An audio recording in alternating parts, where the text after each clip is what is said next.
recommendations. You have the ability to use your mouths and to write things. Again, y'all could put together a few hundred words about these vital issues. Also, we have homeless deterrence technology and acoustic and sound machines that are terrorizing our homeless populations and inserting and intruding private interest in the public spaces in very fundamentally uh, problematic ways. And so there are a number of issues that y'all need to work on, including the decommodification of food, housing, and healthcare and utilities as we face climate change. We've seen clouds of fire smoke from Canada come over our city, things we have never seen in our lifetimes. So you need to take your role seriously and you need to fight not just for the carve outs in terms of strictly policing issues that this city has followed in terms of mental health or schools. You need to deal with sex workers and people who sell drugs and people affiliated with street organizations. And you need to decriminalize That's your their time. lives, decriminalize Black life, and take this seriously.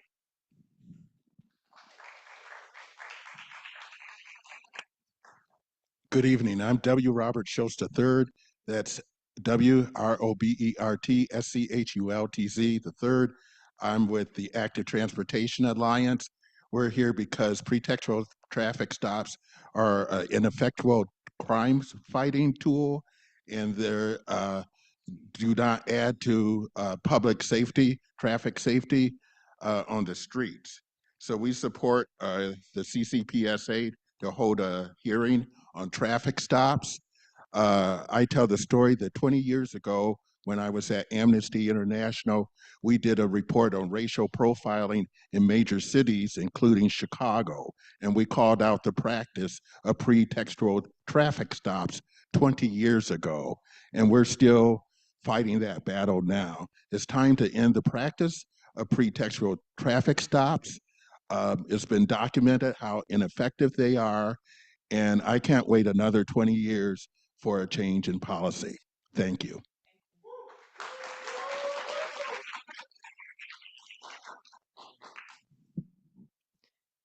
Good evening, Elizabeth, traditional spelling, Rochford, Rochford.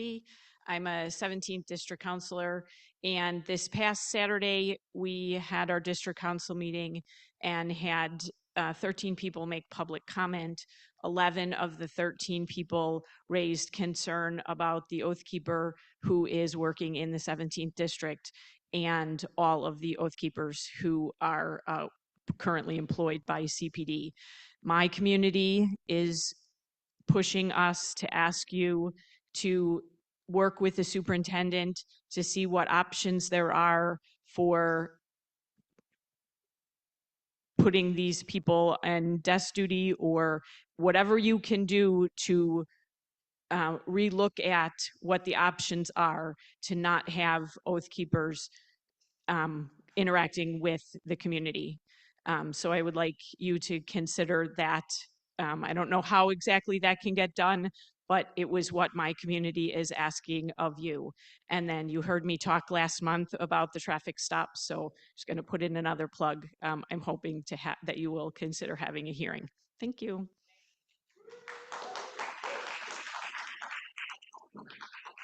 Our next three and final speakers are Brian Young Jr., Pastor Doyle, and Daryl Dacres.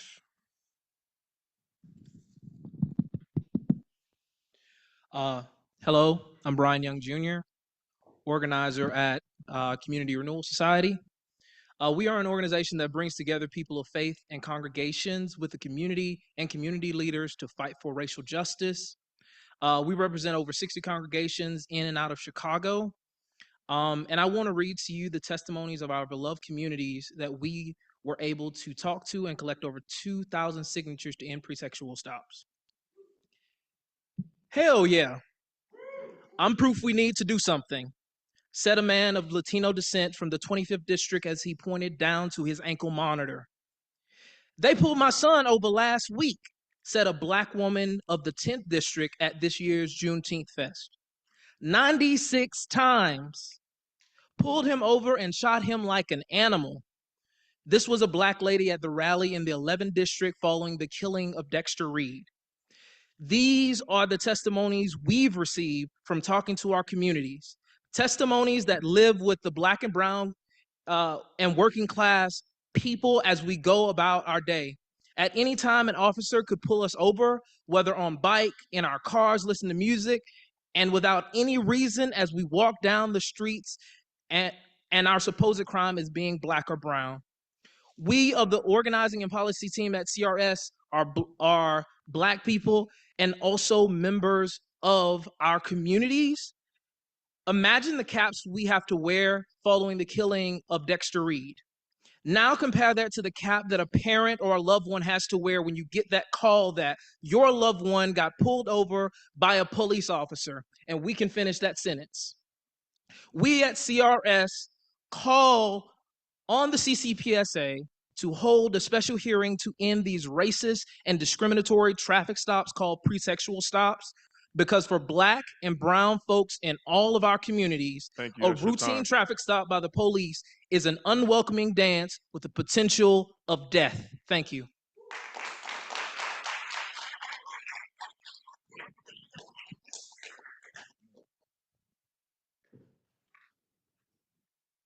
I know that was another speaker, but they're not up here.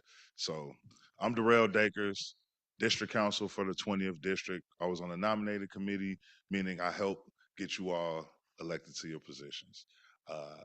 I seen your files. I trust your judgment, and that's why I want the commissioners as well as the rest of the CCPSA to take care of the issues in the community. This has not been something that we have been blessed with, allowing the powers that be to have the control over these issues. If we allow them to pacify us and push these pretextual stops over to the consent decree or any other issue, they will not be rectified. This can only happen with the people. The power of the people has been invested in us. They elected us as DCs because they trust us. And me being from my community, I never would have thought that the way that the police were harassing me and doing me injustices, that my community would see fit to elect me to represent them. We won't change. So we have a responsibility to be a part of that change. And I hope that this commission can make that happen. Thank you.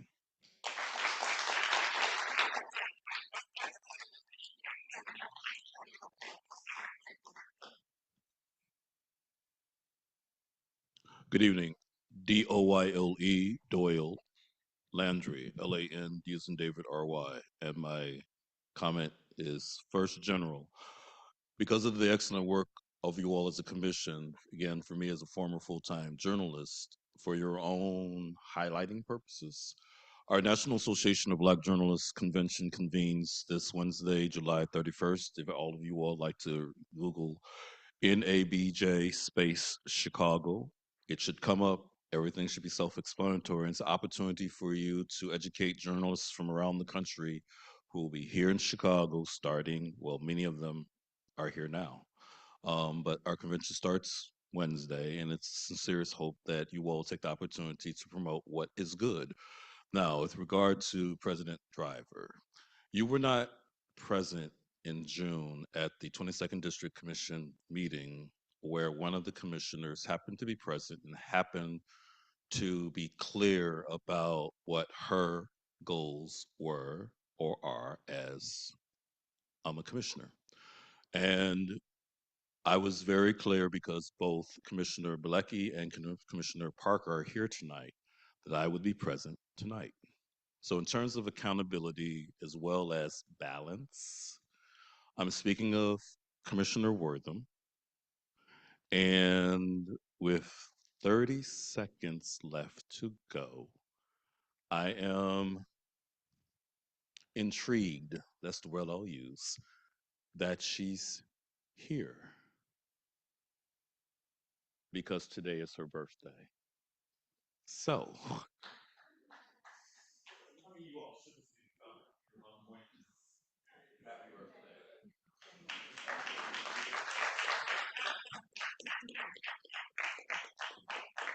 because God truly birthed you for a powerful purpose. And with your mother being present, continue your excellence. All the best. Thank you.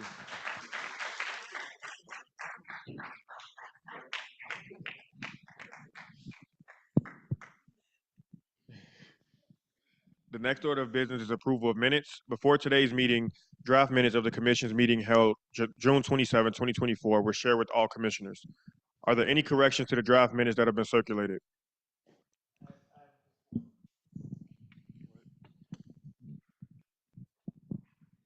Hi, and I'm sorry, I'm not sure if this email got across, but my only correction is really just an addition that wait, which meeting was this? I'm sorry. Yeah, no, actually I have none for that.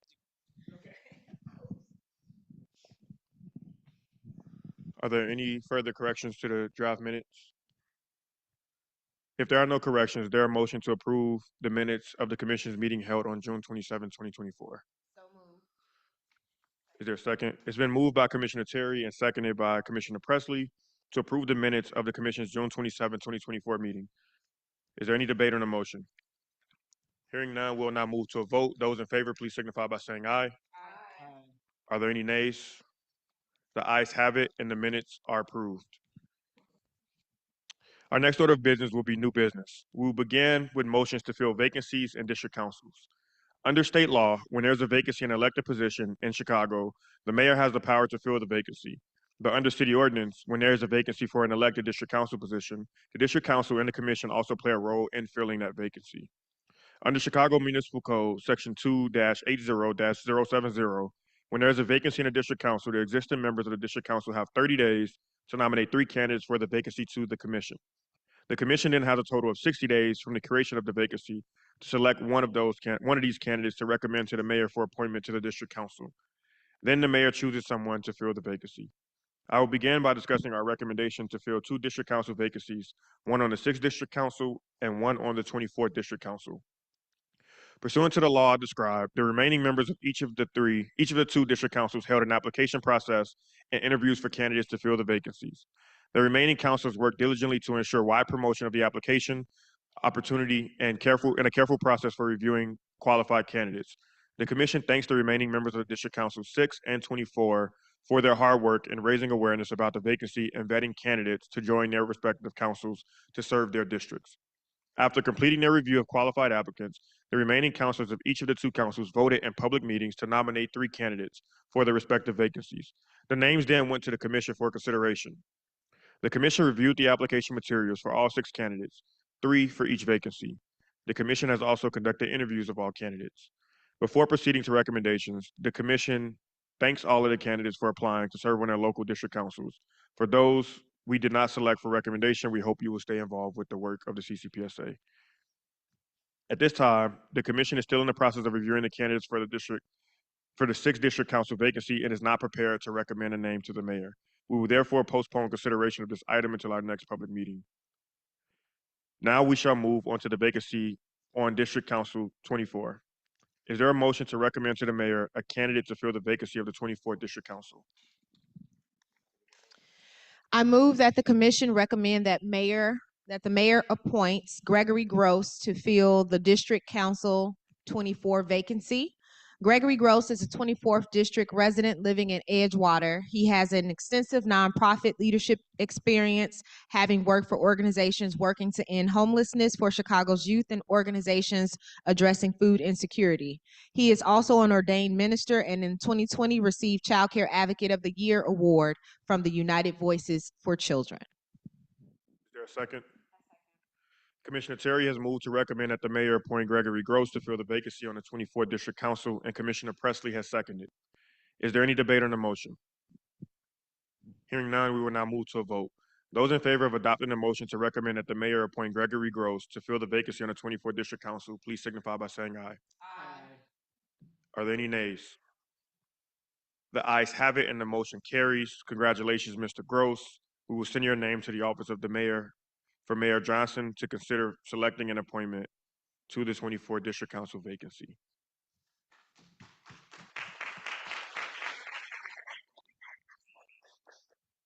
Our next order of business will be reports and updates. We will begin by announcing commission working groups and membership. The commission is mandated to work collaboratively with a variety of stakeholders.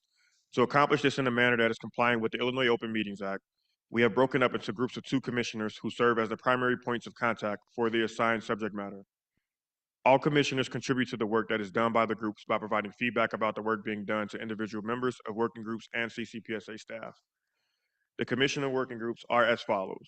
The first working group is CPD goals and evaluations, and that will be Commissioner Minor and myself, Commissioner Driver. The police board goals and evaluations will be Commissioner Presley. CPD policy is Commissioner Wortham and Terry, and CPD superintendent search is also Commissioner Wortham and Terry. The public safety working group will be Commissioner Minor and Commissioner Wortham. CPD goals and evaluations is Commissioner Presley and Gottlieb. CPD budget review would be Commissioner Gottlieb and Driver. Community policing will be Commissioner Wortham and Terry. COPA chief administrator search would be Commissioner Presley and Driver, and community engagement will be Commissioner Minor and Gottlieb. Will this be posted? Can we post this? We'll post it on our website. Do you need me to read it again, or would you just post and fine? Next, Commissioner Minor and I will be providing an update regarding the CPD superintendent's goals, quarterly goals update. Commissioner Minor.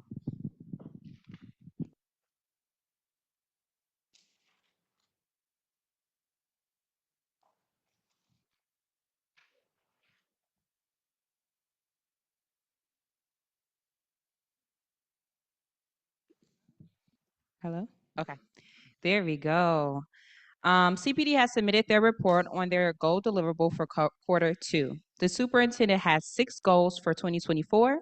The goals include improvement in crime fighting, community policing, investigations, membership wellness and morale, leadership, and workforce allocation. Commissioner Driver and I, as members of the CPD goal setting working group, also met with Superintendent Snelling and his staff to discuss their progress.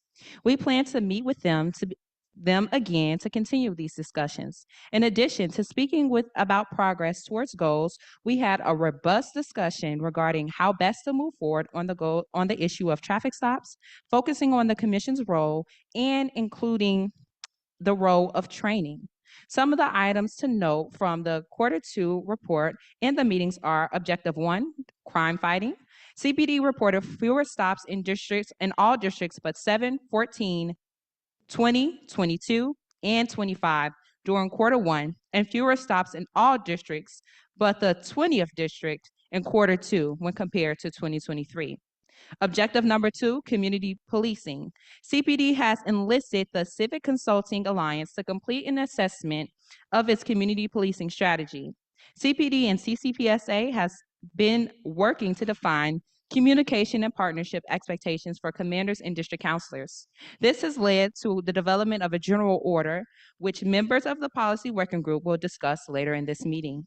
We also have objective 3, investigations. In January of this year, the Bureau of Detectives launched a citywide homicide unit pilot program to increase clearance rates. Since the pilot program's implementation, the number of personnel has increased by 10% from last year, from 165 homicide detectives to 182 homicide detectives.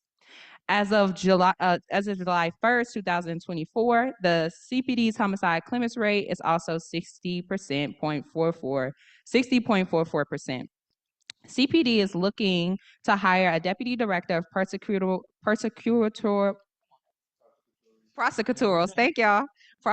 strategies in the coming months to promote collaboration between detectives and prosecutor offices. The Bureau of Detectives is creating a guide to homicide investigations for families in partnership with UIC and community partners to provide an explanation to families on the protocols and timelines involved in investigations, as well as FAQs and contact information for relevant resources and agencies. CPD has expanded its hiring efforts to additional victim advocates in quarter 2. CPD has 20 vacant positions for crime advocates and has received 230 applications to fill those vacancies. CPD has 23 vacancies for domestic violence advocates and has received 152 applications to fill those vacancies. Commissioner Driver? Objective 4 of our goals is member wellness and morale. CPD, the city's Department of Fleet and Facilities Management, and the city's Office of Budget and Management hold regular monthly meetings to discuss ongoing facility improvement plans and have bucketed issues into short-term, medium-term, and long-term plans. For short-term issues, Fleet and Facilities Management has completed building assessments of all issues and begun working on those issues with a priority towards fixing facilities related to the DNC. For medium-term issues, Fleet and Facilities Management is hardening department facilities, including updated camera systems, access control, and resistant glass. Fleet and Facilities Management has also begun a locker room rebalancing project to align space with CPD's changing demographics. Work is anticipated to start in 2025 within the 11th district. CPD has rolled out a comprehensive events calendar for all potential holiday day off cancellations. Based on staffing projections, members will be notified 28 days in advance for a potential day off cancellation and 14 days in advance if the day has been officially canceled. Objective 6 is workforce allocation. CPD has identified a qualified service provider to conduct its workforce allocation study, and as of 2024 has developed a scope of work for the study that meets the requirements of the consent decree and the needs of the department. Are there any questions on CPD goals from members of the commission? Commissioner Terry, did they give any dates related to when the community policing strategy assessment will be completed? No, I think if I'm not mistaken, Adam, you maybe can help me. Is that supposed to be done by Q3? I'll have to pull it up. I don't have it off the top of my head, but it is outlined in our goals that they're supposed to have that done by a certain time. You mean the thing with the Civic Consulting Alliance, right? Actually, that, from my recollection, goes into next year. So they started working on it now and expect to have it done by Q1 next year. Next, is there any other questions on CPD goals? Next, Commissioner Wortham will provide an update regarding policy development. Hello? Okay.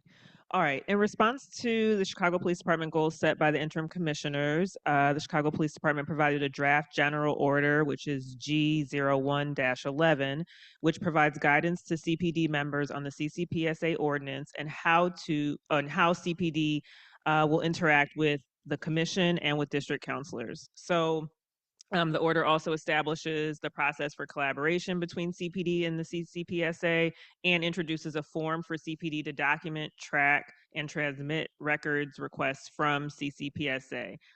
Feedback was collected from the district counselors and commissioners and submitted to CPD.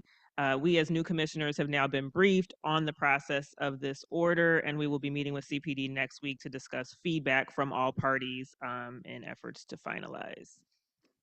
Any questions? No. Thank you, Commissioner Wortham. Next, we have an update regarding COPA's goals, from Commissioner Gottlieb and Presley.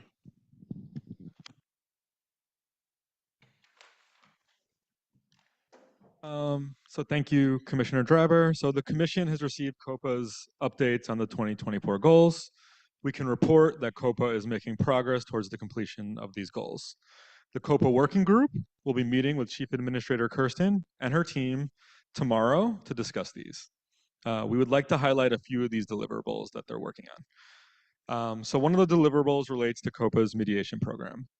The mediation program creates a confidential process in which the complainant and accused CPD member meet and, with the assistance of a neutral mediator, discuss the alleged misconduct with the goal of arriving at a mutually agreeable resolution. COPA has now hired a director of mediation who will begin work sometime in August.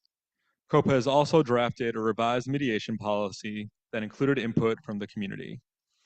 We have heard from district counselors who are interested in learning more about this program and meeting with the new director.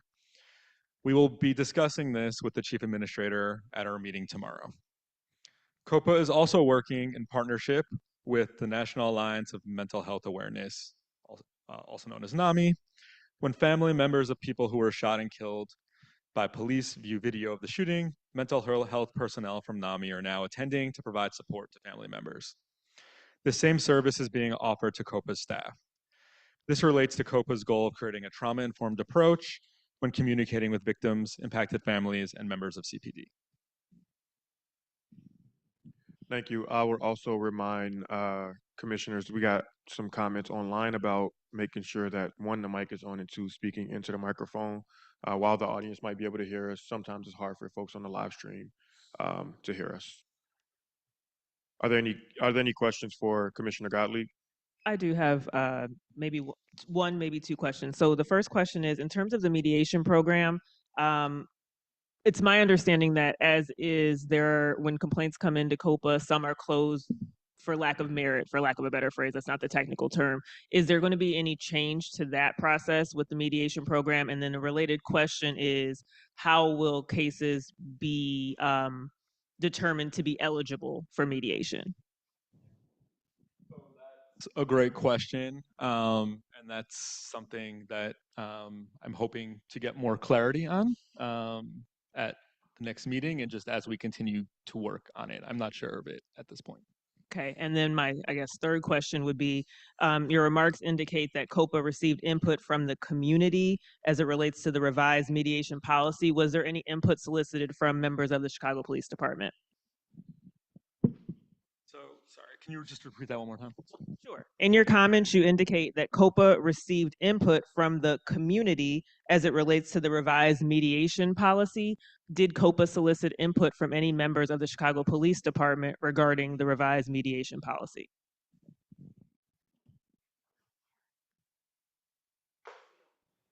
Yeah, we'll find out tomorrow. Yeah, we will find out tomorrow. Is that something that you're specifically requesting? So the working groups, have you all met with COPA yet on the goals? So we just formed the working groups for context for the public. Um, Much of this work carried over from the interim commission. So I know it may seem as though a lot of us up here now don't have all of the answers. Ramel and I would generally have a little bit more context because we were interim commissioners. But as Commissioner Gottlieb said, they're meeting with COPA for the first time on their goals tomorrow because these are rolling over from the interim commission. So if that's something that you're specifically requesting, then I think Commissioner Gottlieb and who's on the working group with you, and Presley can probably take that to Chief Administrator Kirsten in the meeting tomorrow. Oh, for sure. Yeah. So I understand. I mean, I'm new on a working group too, and that's why I asked the question. So I think if we could take the question to COPA, and if they have not solicited said input, I think if this is a program that's going to be involving community members who've made complaints as well as members of the department, then there should be feedback solicited from all stakeholders in terms of finalizing a policy. Absolutely. Thank you. Are there any other questions from commissioners? Next, we'll have an update regarding the police board's goals from Commissioner Presley. Thank you, Commissioner Driver. The Commission has received the Police Board's 2024 Q2 goal updates. Recently, the Police Board onboarded 3 new members. These members were nominated by the Commission and selected by the Mayor. As a part of the 2024 goals, the Police Board agreed to set up some additional training for all its members. This includes training on assessing different types of evidence, how to assess credibility of testimony, how to weigh evidence presented by witnesses, and how to apply the preponderance of the evidence standard. We are happy to see that this training is underway. The Police Board Working Group will also be setting up some listening sessions with CPD members and subject matter experts over the next few months as a part of the Commission's responsibility under the decree. We are currently accepting applications for the Police Board. You can find a link to the application on our website. The Police Board is looking for individuals with significant community building experience. We are also looking for former members of law enforcement to serve. If you have any questions or know of individuals who may be interested in joining, you can speak with me or any member of the CCPSA staff. Questions? Commissioners? Thank you, Commissioner Presley. Are there any questions from commissioners? We'll now move on to miscellaneous business, which is our next order of business. We will begin with the announcement of a special meeting of the Commission. The ordinance created the Commission says that if at least 2,000 Chicago residents sign a petition calling for a special meeting about a specific issue or concern, the Commission must hold a special meeting on that issue or concern within 21 days. On July 18, 2024, the Commission received a qualifying petition to hold a hearing on the subject of establishing an Office of Gun Violence Prevention by ordinance. This meeting will be held on August 14, 2024 at a location that is still to be determined.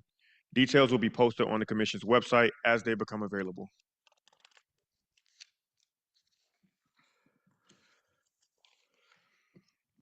Additionally, earlier today, the Commission received a petition to hold a special meeting on pretextual traffic stops. The Commission will hold a special public meeting on pretextual traffic. This says August 24th, 26th. It's the 14th. They're both the same day. Yes. Excuse me. Actually, we take a 3-minute recess.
Publicly. There was a discussion between commissioners, which I think it's appropriate for us to have this conversation and not violate the Open Meetings Act per our lawyer in a public manner. What I have here in this script says we are having a meeting on August 14th. When I went to sleep last night, it was my understanding that we were having a meeting on August 14th for the Office of Gun Violence Prevention, establishing that, and we were having a hearing on August 26th on pretextual traffic stops. I am unclear as to when that changed. And so I am trying to get clarity on when and why that changed. I personally am in favor of having that meeting later in the month. I'm in favor of having the August 14th meeting on the Office of Gun Violence Prevention per their petition, and I'm in favor of having a meeting on August 26th or 27th on pretextual traffic stops. And so this threw me off. I apologize that I got rattled, but I'm trying to figure out what happened.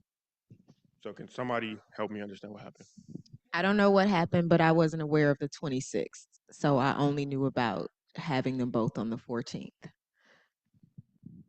So I would ask Adam and Charlie or anybody else on our staff that one, is there any issue with having it on the 26th or 27th?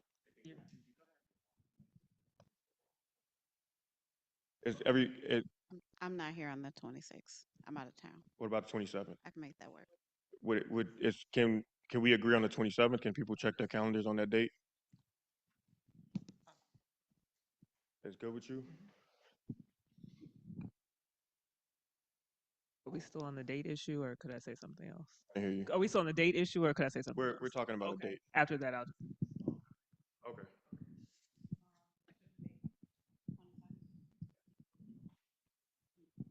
So should we, I know we can't take a vote. Can we do like an informal poll? Is there anybody who can't make the 27th? You have to specify per the OMA that if you're taking a vote on a particular thing, it has to be noticed, and it was not noticed 48 hours in advance. So we can't vote on it, but I think we can come to consensus.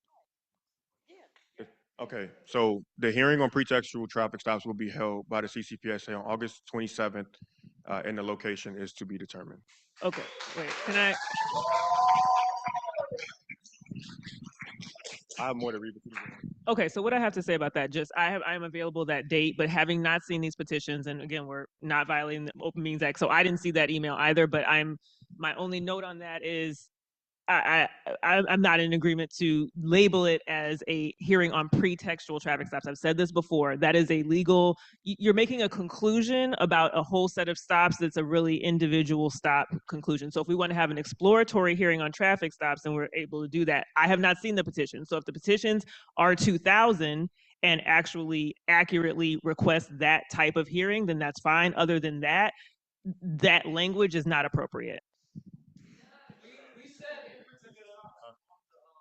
Well, what I'm telling you is what I've seen as a commissioner. So I'm just making a statement. That's why I said I have not seen them. Okay. So I'm not arguing with you. What I'm telling you is I have not seen them. So absent me understanding that there are 2,000 that properly label and that's the title, saying a stop is pretextual, and I don't want to go down a legal rabbit hole here, but isn't appropriate because you're presupposing the end result of your inquiry, and that's not appropriate.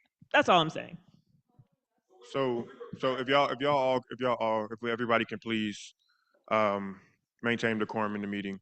So I hear what you're saying about your legal analysis. The language that we're using is the same as the language for the Office of Gun Violence Prevention. It is what is stated in the actual petition. So that's the language we're using.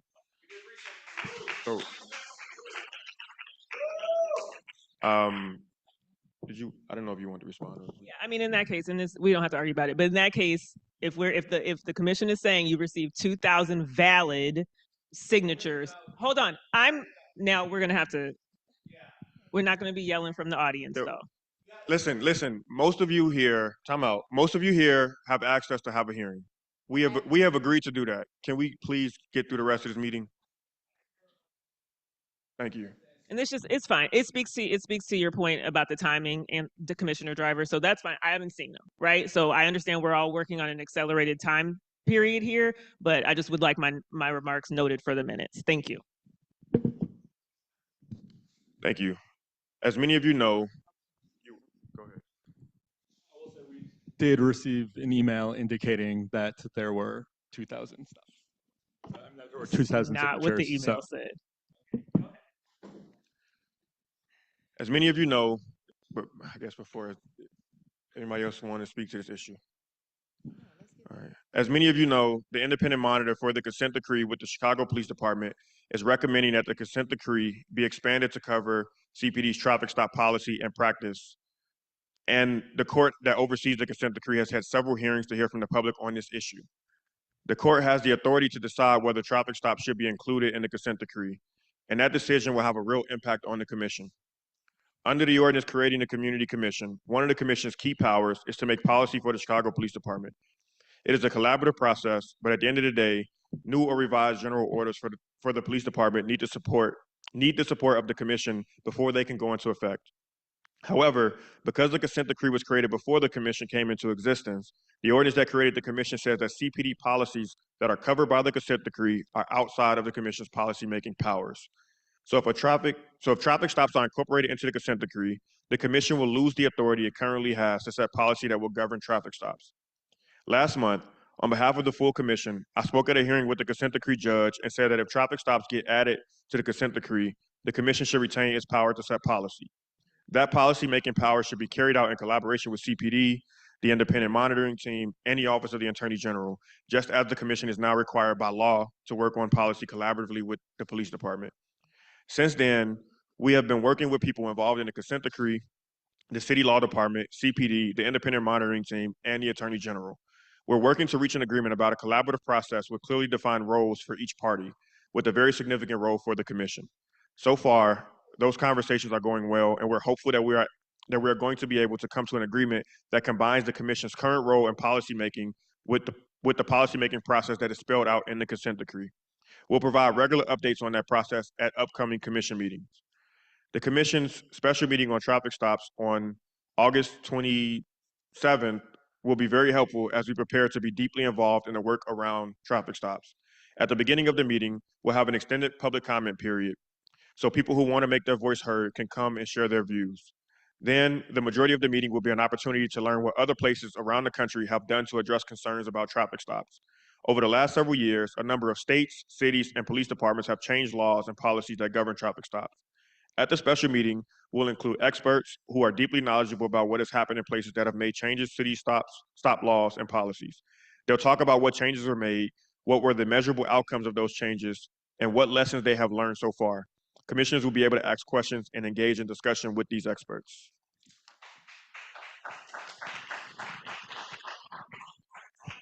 The goal with the hearing and outside of the hearing is for commissioners to gather as much information as possible about what is happening now in Chicago and around the country, and to get the best data and information to use when working to figure out what is best for Chicago going forward.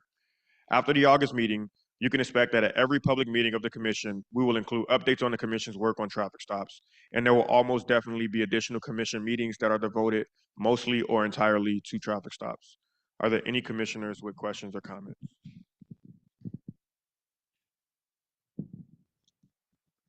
Hearing no further questions, is there any further business before the commission?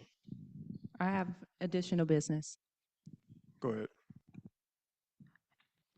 I just want to speak a little bit to background, and then it'll all make sense towards the end, I promise you all. So thank you for your attention. In 2022, CPD was informed by the Anti-Defamation League about potential extremism within the department. In 2023, CPD Bureau of Internal Affairs started an investigation into 8 members of the department with alleged ties to the Oath Keepers organization. In April 2024, BIA determined that these allegations against those 8 department members were not sustained, and BIA concluded the investigation without making any disciplinary recommendations. In June 2024, the Office of Inspector General conducted a preliminary review of BIA's investigations and found deficiencies in both the conduct of the investigation and BIA's analysis of the facts. OIG recommended BIA reopen the investigation to address those deficiencies, and BIA declined because BIA did not believe that the deficiencies and the Inspector General highlighted would change the overall outcome of BIA's investigation. I'll repeat that. BIA declined because BIA did not believe that the deficiency that the Inspector General highlighted would change the overall outcome of BIA's investigation. The Commission has heard concerns from the community members that BIA conducted an incomplete or inadequate investigation into these allegations, and that community members are frustrated with the outcome of the investigation. Some are now calling on BIA to reopen the investigation. On July 2024, the investigation into 8 CPD members affiliated with the Oath Keepers organization has concluded and is under disciplinary rules that govern these investigations. Once this case is officially closed, it cannot be reopened. But this case and others raised questions about BIA. The Inspector General raised concerns about BIA in this case, alleging CPD members has ties with Oath Keepers, and the OIG also previously raised concerns about BIA's handling of cases involving officers with alleged ties to the Proud Boys. The Department of Justice in 2017 and the Police Accountability Task Force in 2019 also raised questions and concerns about how BIA conducts its investigations and makes disciplinary recommendations. The Commission knows that within Chicago's current accountability system, BIA plays an essential role in investigating police misconduct. The Commission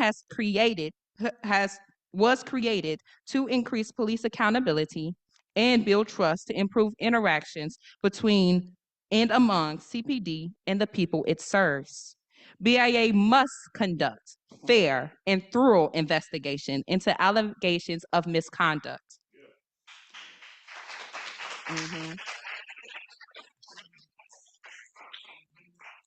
The Office of Inspector General has recommended that the mayor convene a task force to plan for and implement a citywide full government.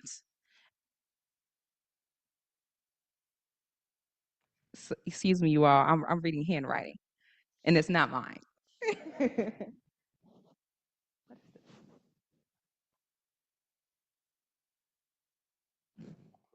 Approach? We all struggling a little bit on this stage. No, we got it. I'll backtrack. So the Office of Attorney General has recommended that the mayor convene a task force to plan and implement a citywide full government approach to prevent and eliminate extremist and anti-government activities and associations within the Chicago Police Department. The Commission will take a careful look into the Inspector General's recommendations and explore options as as we will report it and get back to you at the upcoming commission's public meeting. I hope that was clear. And again, thank you so much for your attention. Are there any comments or questions about Commissioner Minor's statement? Yeah, just okay. So the first one is I think it was probably just a mistake, but I just for the notes I want to be clear. You said the Attorney General recommended. You meant the Inspector General, correct? Okay. The Inspector General. And then the second statement was just what you saying that we're going to look into the recommendation. Is that the conclusion of your The statement? Inspector General's recommendation to create a task force under the mayor's office. That's correct. So you're just saying we're going to look at it. More than look at it, we're going to definitely explore the option, and we're going to report back on what we want to do moving forward at the next public hearing to make sure that all commissioners are on the same page for a vote. Okay, well, yeah, just if we're clear that nobody, I mean, I certainly was not aware this was going to be on the agenda until earlier today. And so I'm not making any, agreement as to my opinion on anything related to this. I think we definitely, again, pursuant to our charge, need to have sufficient time to review anything before making conclusory statements about what the commission will do as a whole moving forward. Absolutely, and that's why we are going to make sure that we talk more in depth about this at our next public meeting and have a time for us to make an official decision. But more than that, I will say myself, staff, and other commissioners have made sure that we shared information with all of us as a commission so that we can be involved in making the ultimate decision to have this statement as well as moving forward what we want to do as a commission, so that we can fulfill our responsibility to community as well as our responsibility to making sure that BIA has the resources that they need to be successful. Which is essentially what I just said.